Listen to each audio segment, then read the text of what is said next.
Bonjour, bonjour, bienvenue sur Cocotte TV. Aujourd'hui, une nouvelle vidéo de présentation qui porte sur le tout nouveau boîtier Antec Performance, le Performance P280, un boîtier qu'on attendait, qui vient donc remplacer le fameux P180, un boîtier qui en son temps était très novateur, un boîtier haut de gamme.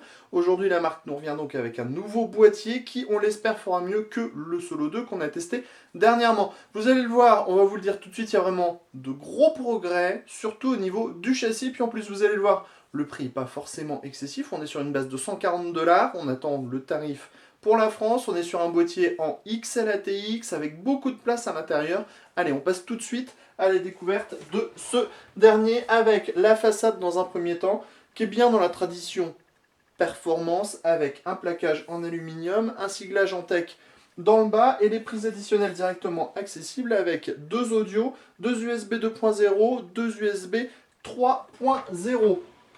Si on ouvre la porte, on découvre 3 baies 5,25 pouces. On a également les petites diodes d'activité ici et ici qui sont très petites et qui devraient être super discrètes.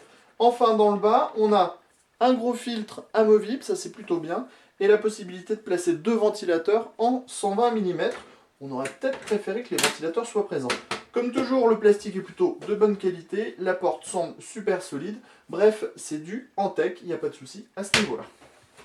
Sur le dessus, on trouve, et ça c'est une première parce que habituellement c'est toujours caché derrière la porte, on a le power on, le reset, et on a également deux ventilateurs en 120 mm dans le haut. Ici et ici, par contre, il est un petit peu dommage que les vis soient grises et non pas noires. Ça tranche un petit peu avec cette belle peinture. Peinture mate au revêtement légèrement rugueux, toujours bien appliqué. On est sur du Antec.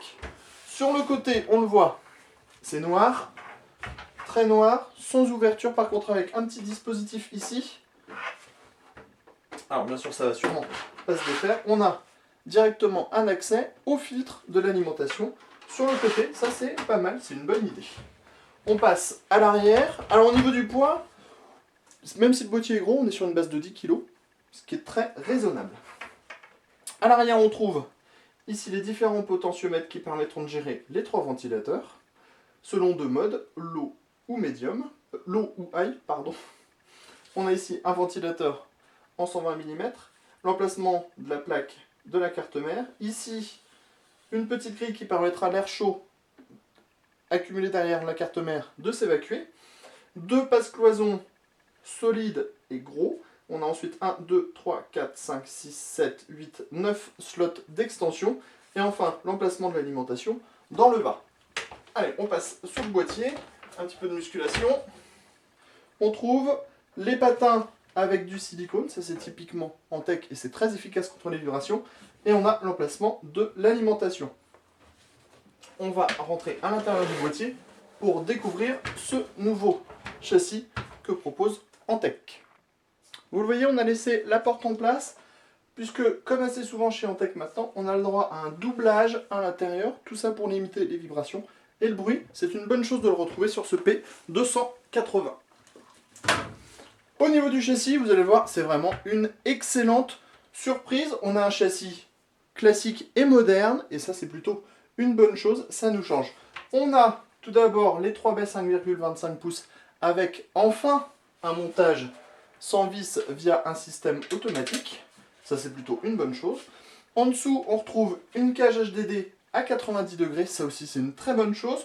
On a un total de 6 emplacements avec des paniers très solides, dans un très bon plastique. On retrouve les fameux patins en silicone de la marque et également une compatibilité avec les SSD. Donc 6 disques durs ou 6 SSD dans les paniers et ici 2 emplacements en 2,5 pouces pour 2 SSD supplémentaires. Ensuite, on voit que Antec n'a pas lésiné sur le cable management. On a des passages dans le haut, un large accès backplate, différents passages sur les côtés avec des caches en caoutchouc qui sont très solides et qui ont l'air de vouloir vraiment très bien rester en place. On a même un petit passage ici supplémentaire. Dans le bas, on trouve bien sûr l'emplacement de l'alimentation avec le filtre. L'alimentation ne reposera pas sur du caoutchouc mais sur des réglettes en plastique. On ne sait pas si ça ne va pas créer quelques petites vibrations. On verra ça au moment voulu. On peut également placer du ventilateur hein, ici, derrière la cage. On a un double dispositif pour mettre 220 mm. Ça, c'est plutôt une bonne idée aussi. À l'arrière, on trouve le ventilateur 220 mm, les 9 slots d'extension montage par vis, les 2 passes-cloisons, l'emplacement dans le bas, les caches sont ajourées, et enfin on va terminer avec le haut, où on découvre les 2 ventilateurs 220 mm.